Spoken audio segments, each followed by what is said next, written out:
You're listening to the Balanced Educator Podcast, episode number 150. Welcome to the Balanced Educator. We're your hosts, Kaylee and Josiane from EduCalm. Our intention is to equip and empower you to feel more calm, balanced, and joyful in all aspects of your life.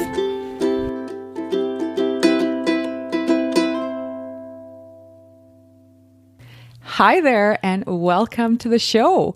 So today we are talking about co-regulation. Are your students struggling to self-regulate? In this episode, we explain why you will have more success when you focus on co-regulation first. So in this episode, you will learn concrete ways to co-regulate with your students in the classroom so that everyone can benefit from emotional regulation and be ready for effective teaching and learning. But before we dive into the show, I'd like to share today's sponsor. EduCalm Classroom is our online social emotional learning and mindfulness program made by teachers for a real-life classroom. If you want to give your students strategies for managing their emotions and behaviors, for improving mental health, and if you want to have a daily routine that helps to create a calm and focused classroom, the EduCalm Classroom program will make it easy for you to reach these goals. All you have to do is log into our website, choose a theme you'd like to focus on for the month, like mindfulness or growth mindset or emotions or mindful movement. There's many different options. And then use the ready-to-use resources in either French or English because the program is bilingual. It's really as simple as pressing play on the audios and enjoying a 2 or 5 minute guided mindfulness practice with your students. So you don't have to be an expert in mindfulness or social emotional learning to use this program. You get to learn and participate with your students. So you can use the first unit of EduCalm Classroom for free indefinitely. There's no expiry when you sign up for the free trial at educalm.com. And that free trial will also give you a training video that you can use to learn how to kind of navigate the website and use the program. If you're enjoying the resources from the free trial, you feel like it fits your teaching style and it fits your goals, then you can get over a year worth of no prep mindfulness audios, videos, printables, and more by signing up for a yearly membership. So this program really removes all the hurdles you might be having in terms of trying to find good resources and trying to find, things that follow one another and actually make sense throughout the year. This program is ready to go. You don't have to do any prep. It really removes that barrier and that hurdle for you. So to learn more or sign up, go to educalm.com. That's EduCalme. All right, let's dive in. So first things first, I want you all to picture yourselves on those crazy days when you woke up on the wrong side of the bed and you got up late and you rushed all morning long. We've all done it. Yep. You forgot something. You forgot to grab something. You forgot your lunch on the way to school. There was crazy traffic. You spilled your coffee. There. You spilled your coffee. You have a big brown stain on your white shirt. Okay, taking it a little extreme now. That was fun though. But you guys, you know what days we're talking about right now. Yeah, like those when days. One bad thing seems to be a domino effect to the next bad thing. And then you're like, okay, it'll be fine once I get to school. But your energy is up here, and I'm, putting my hand high above my head right now. If you can't see me.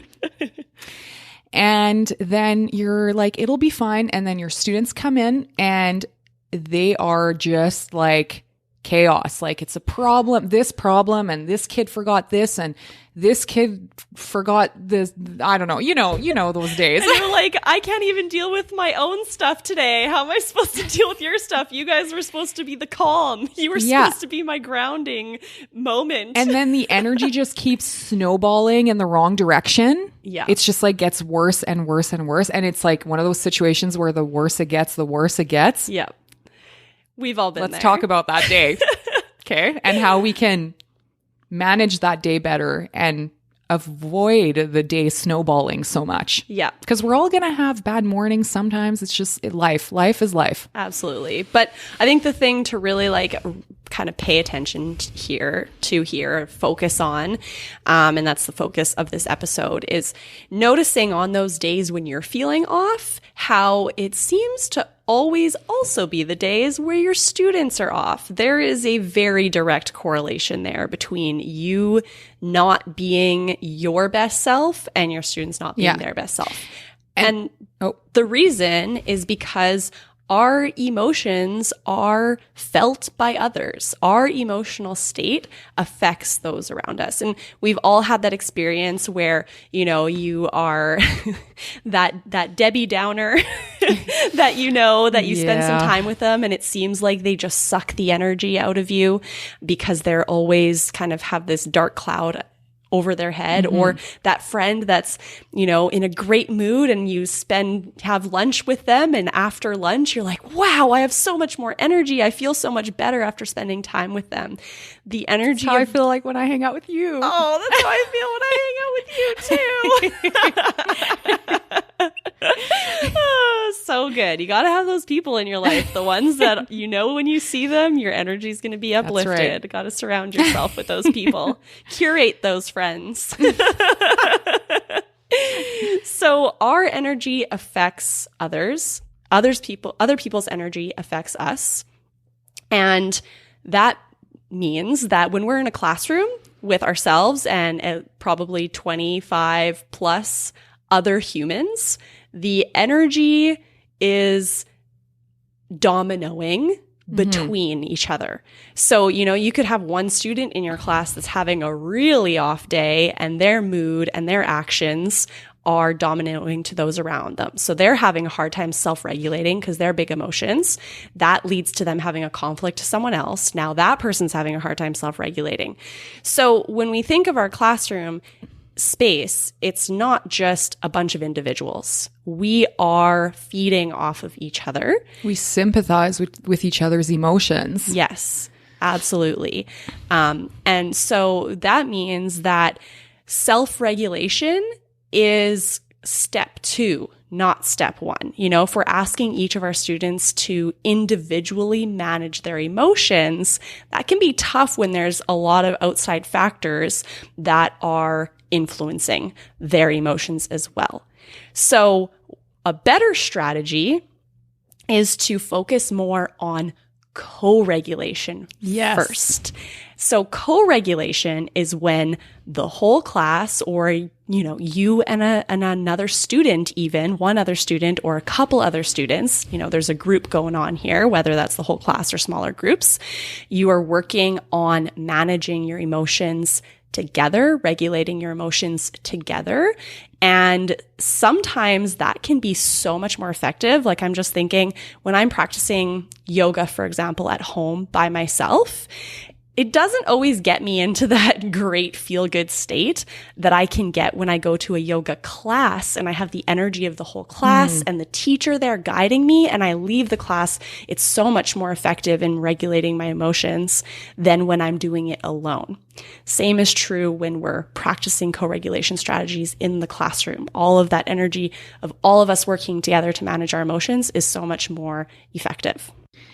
All right. So I think it's just important to understand that when us as teachers, when we show up and we are feeling big emotions, frustration or impatience or whatever it may be, our students cannot self-regulate their own emotions until we are also self-regulated as teachers. I think it's just really important to re-mention, the importance of we teachers have to be regulated emotionally for our students to self-regulate. So we often talk self-regulation, but we forget about that co-regulation piece, which is why we're saying co-regulation before self-regulation, where we as the teachers need to model that and find that emotional state that we want to be in, that we want our students to be in as well. Yeah. So the best way to co-regulate is to create routines in the classroom that will allow us to have that dedicated time to co-regulation. Mm-hmm. So what we want to do today is kind of just give you lots of co-regulation strategies that you can start implementing in your classroom right now. Yeah. We suggest, of course, as always, routine and repetition.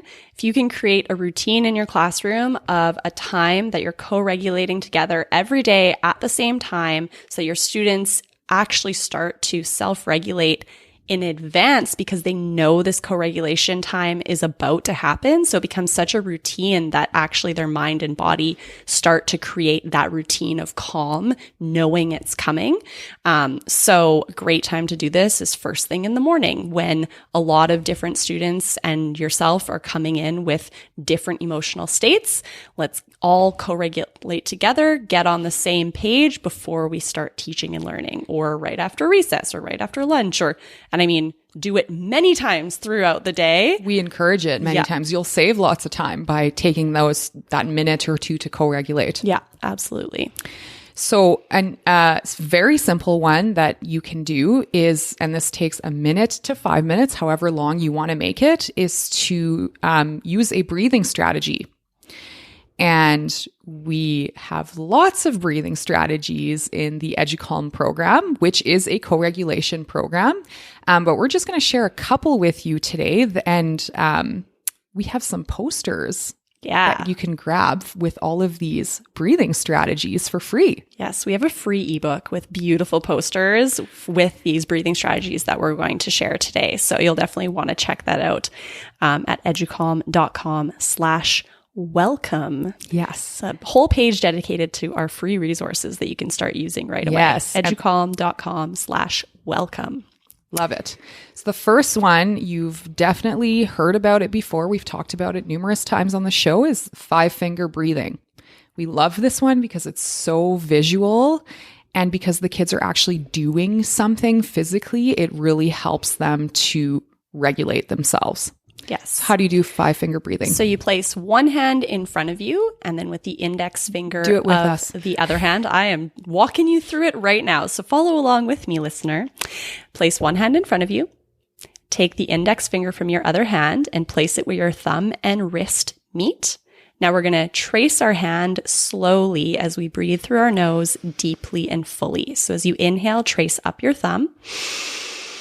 Exhale, trace down the other side. Inhale, trace up your index finger. Exhale, trace down the other side. Inhale, trace up your next finger. Exhale, trace down the other side. Inhale, trace up your next finger. Exhale, down the other side. Inhale, trace up your pinky. Exhale, trace down the other side. Pause and just notice how you feel. So when we breathe slowly and deeply, especially when we breathe into our belly, so as we're breathing, we're filling our belly like a balloon and then emptying the belly like it's a balloon. It's telling our nervous system that we're safe, that all is well, and it helps us to shift out of the stress response and into a calm and relaxed state where our mind and body are ready to learn. So this short little breathing strategy can be enough to co-regulate with your students. We suggest doing this often, and students will use this strategy on their own after they've practiced it a few times. I really like to also have a student in the class lead the rest of the class through the breathing strategy, especially with the younger grades up to middle grades, that they feel, cool, empowered. Fun, empowered by teaching it Powerful. to the class. Yeah. So definitely something that you can do every day in the classroom as a routine. So that's a great one. The second strategy is balloon belly breathing. So you place both hands on your belly and you pretend that your belly is a balloon. And as you inhale, you fill the balloon. Exhale. Empty the balloon. Do that however many times you'd like. I find that 5 to 10 times is a really good amount of times to give your body the chance to shift out of that stress response and into the calm state. So yeah, very simple. Love that one. Feels good to take a deep breath. The next 3 that I'm going to share, you're going to have to get the ebook, the Posters ebook, because they are tracing breathing exercises. So you print out, the first one is Snowflake Breathing, and students kind of follow the snowflake as they inhale and exhale. It's very obvious on the poster where they're supposed to inhale and exhale. The next one is flower petal breathing. So similar idea as the snowflake. It's fun for elementary because, you can take out flower petal breathing in the spring and snowflake breathing in the winter. Yep. Those ones are definitely fan favorites with our elementary teachers, that's for sure. Yes, but they're good.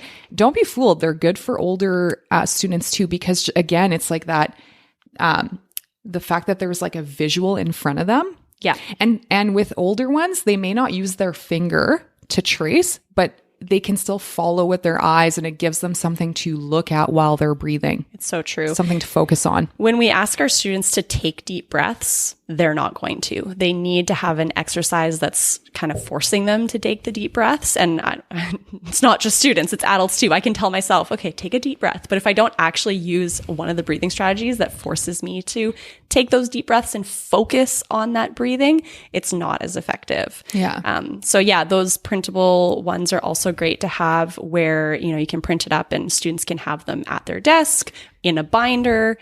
Maybe you have it in a calm corner. Maybe you have it on a wall somewhere in your class. Very useful. Yeah, you could, if you don't have time to print it, you could also just project it and students would air follow it. Yeah. Does that make sense? Yeah. You know what I mean? And important to remember, this is a co-regulation activity, which means you're doing it with them. You have to do it with them. This is for you as much as it is for them. If not more. If not more. Probably more. Yeah. Yes. And the last one that we're going to share today, there's a zillion breathing strategies out there, but mountain breathing. So it's following a mountain, which is a triangular shape, and then they hold the breath on one of the sides. Yeah. So it's just varying the type of breath that they're taking. Yeah. So that's one co-regulation activity that you can do, is breathing strategies. Again, you can get that printable ebook at educalm.com/welcome. Yes. Another awesome one that you can do, there's also posters in that same ebook, is that go with this activity, is to get students to visualize their calm place or a place that makes them feel relaxed or happy. You can use whatever wording you want, right? Getting them to close their eyes and imagine it, and or getting them to draw it out, and or getting them to journal about what this space looks like, feels like, sounds like, etc. Yeah. A great way to really bring this home and kind of feel those calming feelings and really be able to clearly visualize is by asking our students to use all 5 senses. So asking them, what and is yourself. Yeah, and yourself. So what is it like? What does your calm place look like? What does it sound like? What does it smell like? What does it taste like? What does it feel like? So, yeah, I love that one. That's a strategy I personally go to often when I'm starting to feel stressed. Yes. Be okay, where's my calm place? It's so helpful. The beach. Oh, yes. I visualize myself in the forest somewhere. Yeah.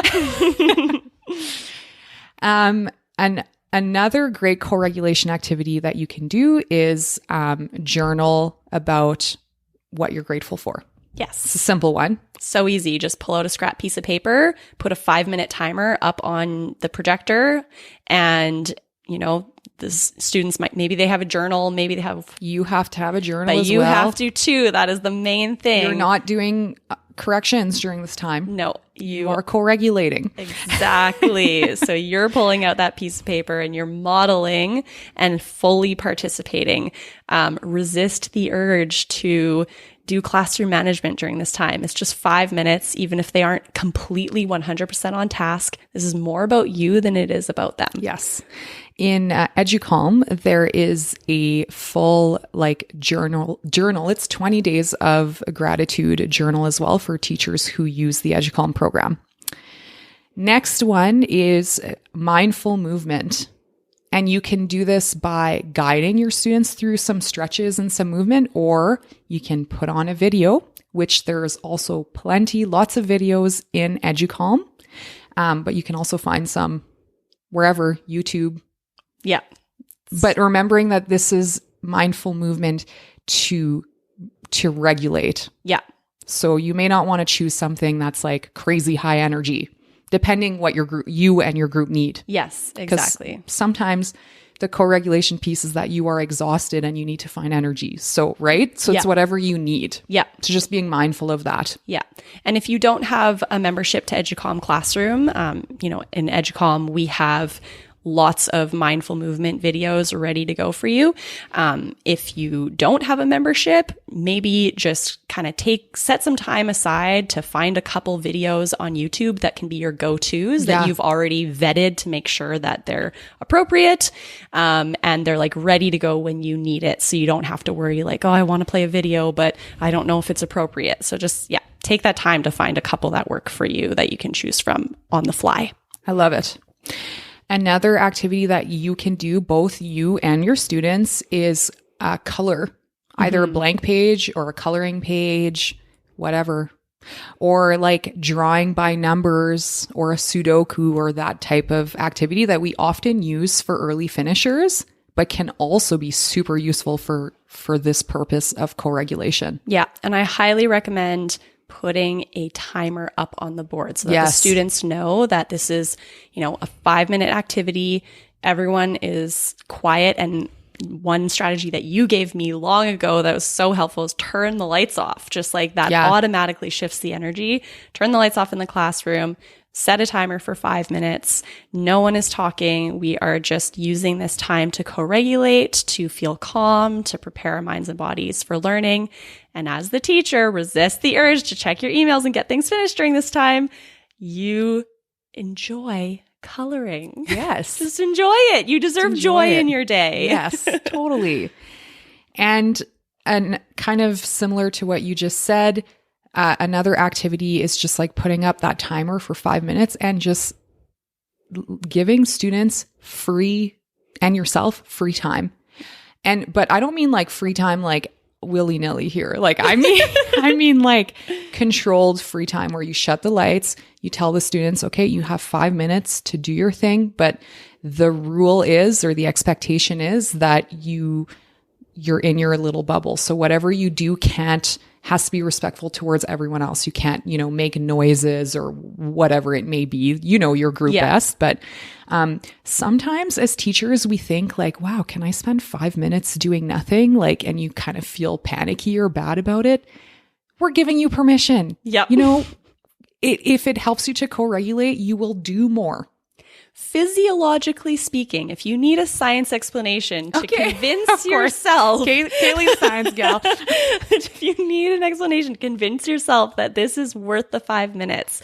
The way that our bodies work when we are in the stress response, our mind, our brain literally shuts off most of the things required for new learning. So when our students are stressed, they cannot learn. It's like having the door to learning shut.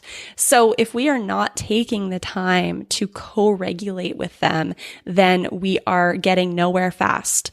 So taking that 5 minutes to co-regulate is going to allow us to make so much more distance in learning afterwards than we could if we didn't take that 5 minutes. So if you're thinking, I don't have time to take 5 minutes to slow down, you don't have time to not take 5 minutes to slow down. That. Exactly. Exactly. You don't have time to waste on brains that aren't ready for learning, yours included, and yours most importantly. Yeah. You have a big you're the job one to teaching do. the material. Yeah. You have a big job to do and a lot to pay attention to. And when your body and mind are in the stress response, you cannot do your best work. So you don't have time to not be mindful and take care of your emotional state with your students. Co-regulation. Do it.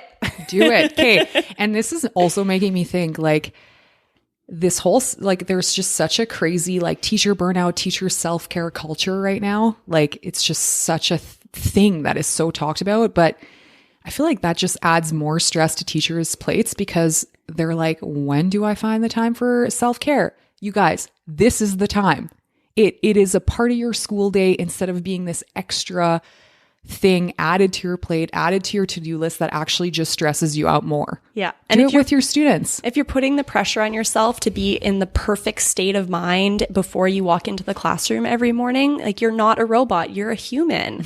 You're a and human. Humans have emotions. Yes, that's just how it works. Like you can't walk into the classroom being on your A game every single day. It's just not impossible. Realistic. And it's really unfair for the system to tell us that we need to be doing all of our self-care on our own time and we don't have time to be a human within our classrooms. That's insane and unreasonable. Yeah, we're not okay with it.